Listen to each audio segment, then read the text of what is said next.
Learn, baby, learn. Those were the words of Dr. Martin Luther King Jr., urging Black Americans facing the deep injustices of segregation and systemic violence to channel their struggle into education rather than unrest.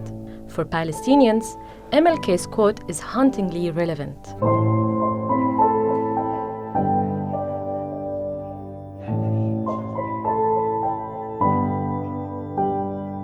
Education is more than about academics for a people under decades-long Israeli occupation. It is the preservation of identity, whether in Palestine's Gaza or occupied West Bank, or in the Palestinian diaspora. Generations in Gaza have grown up believing that knowledge is the last refuge when everything else has been stripped away. Yet today, Israel's genocidal war in the Palestinian territory has turned that very refuge into a target.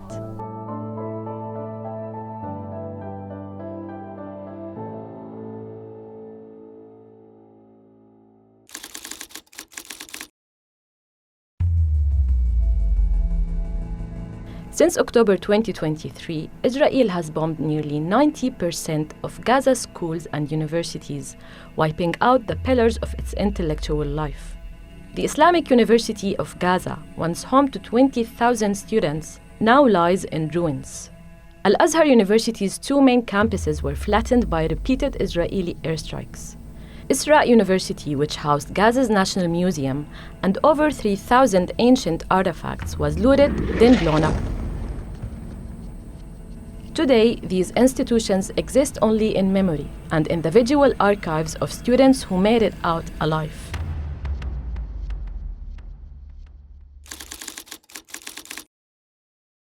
Gaza's brightest minds once studied inside these demolished buildings. They invariably became targets for Israel as well. Among them, Dr. Sufyan Abdelrahman Taya, physicist, professor, and president of the Islamic University, a leading scientist ranked among the top 2% of researchers worldwide, awarded the Abdel Hamid Shuman Award and the Palestine Islamic Bank Prize for his work in optical waveguides and biosensors. In 2023, UNESCO named him Chair for Physics, Astrophysics, and Space Sciences in Palestine. He once taught in Canada but returned to Gaza determined to build science at home, not abroad. In November, an Israeli airstrike on Jabalia killed him along with his wife, parents, and 5 children. His students called it the loss of Gaza's scientific brain. Dr. Taya believed that knowledge, even under siege, was a form of resistance, and he devoted his life to defending it.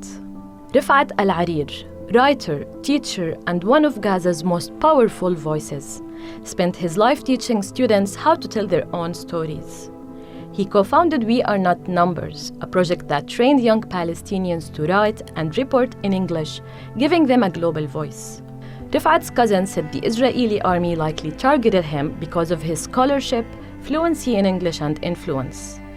He had received multiple death threats from Israeli accounts demanding he stop writing. In December 2023, an Israeli airstrike killed him with 6 members of his family, but his words survived. His poem If I Must Die, written to his daughter Shayma, echoed around the world. Months later, Shayma and her baby were also killed. Let's tell more stories. Sometimes, when we tell stories about our homeland, we love the story because it is about our homeland. And we love our homeland even more because of the story. At the Islamic University of Gaza, he taught students to write and to believe that their stories mattered. Many who once scribbled in notebooks under bombardment are now published writers and poets, carrying his legacy forward. Even under fire, he planned his next lesson. Rifat's words, along with his students and his defiance, remain enduring proof that in Gaza, even under siege, stories survive.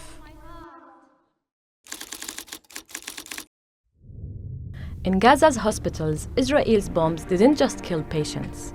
They have also killed doctors who refused to abandon the wounded.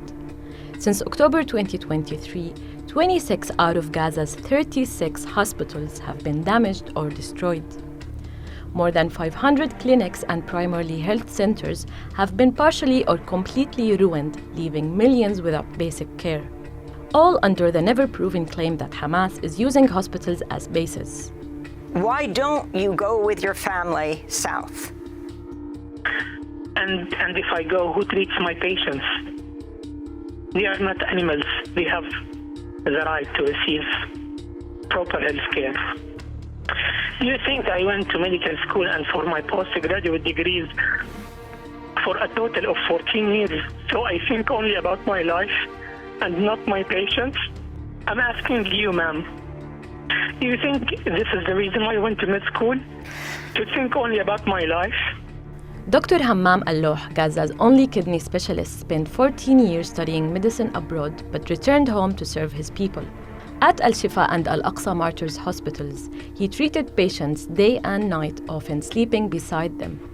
He was killed with his wife and 2 children. His colleagues said he dreamed of one thing only, for his children to live in a free and just Palestine. Dr. Al-Loh joined the convoy of Gaza's martyred doctors, healers killed for upholding their commitment to their oath. Dr. Shireen Al-Attar, a professor, a mother of 3, and one of Gaza's leading obstetricians, was among the most accomplished women in medicine in Gaza. She worked as a consultant gynecologist for UNRWA and held Arab, Jordanian, and Palestinian board certifications. Day and night, she was on WhatsApp, guiding pregnant women through the war, making childbirth safer despite Israel's siege. On October 11, 2023, she sought safety in her parents' home in Bureish camp, fleeing Gaza City with her daughters as bombs fell. That night, an Israeli strike hit her parents' house. She and 2 of her girls were killed as they slept. Dr. Al-Attar's legacy endures in every child she helped bring into this world, and in the hope that one day, Palestinian life in Gaza will once again thrive.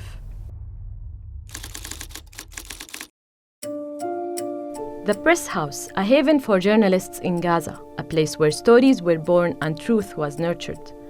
Its founder Bilal Jadallah believed journalism in Gaza could survive even under siege.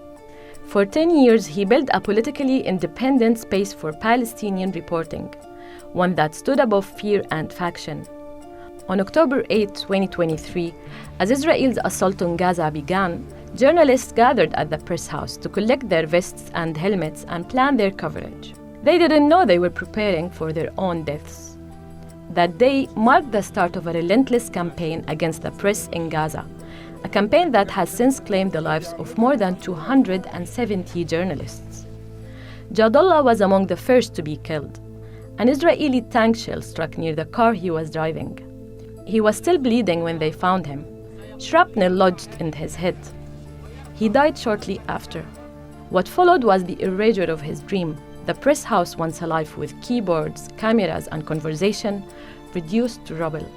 Among the next generation was Ayat Khaddoura, a Palestinian journalist who worked in digital content, podcasts, and storytelling. In her last video, she predicted that her death was imminent. Like so many of her colleagues, she was right.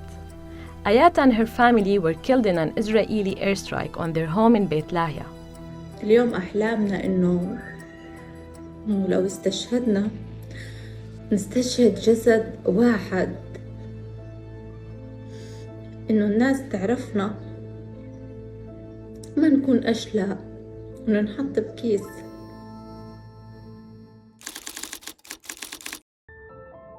Hiba Abu Nada, a 32-year-old writer, poet, and novelist from Gaza. Her words carried the rhythm of a people under siege and the hope that one day they would breathe freely. Her debut novel, Oxygen is Not for the Dead, won 2nd place in the Sharjah Award for Creativity in 2017. Through her fiction and poetry, she wrote of justice, resistance, and the suffocating blockade that shaped her world. Abu Nada co-authored 3 poetry collections, won the Nahed Al-Rayis Award for short stories, and saw her poems translated into English, carrying Gaza's voice far beyond its borders. On October 20, 2023, after fleeing Israel's bombardment in northern Gaza, Abu Nada was killed in an Israeli airstrike in the south. Israel's objective is to make Gaza uninhabitable, not just by killing people, but also by killing the knowledge and heritage they possess. Each murdered scholar or surgeon represents thousands of years of accumulated learning. It took Palestinians decades to build universities under Israel's occupation. To even get a permit was an act of defiance. Education became the language of survival, the proof of existence.